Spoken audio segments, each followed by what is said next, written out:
you gotta talk a lot louder. With Steve and Kelly.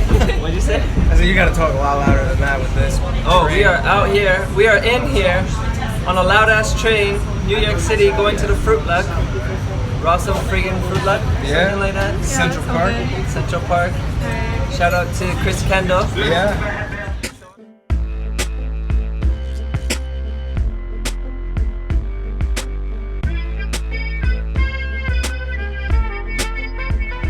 And I just wanted to ask you guys, what is it about fruit? Like, why do you love fruit so much? What's so special about it? Is it because it tastes good, like candy?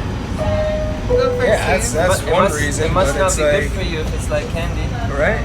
It's terrible for your teeth, and no. Yeah, you just feel the best on it, and it tastes It's amazing. really good. Why eat anything else other than what's gonna raise your vibration and levels? How does it make you feel so good? Like, how does that work? You just It's eat nature's it, food. or It's- is it's- there a particular way to eat it, or do you have to only eat fruit, or you just gotta eat some fruit, like one banana a day, will make you feel amazing? 20. 20. Yeah, just an abundance of fruit. Unlimited, just eat as much as you can.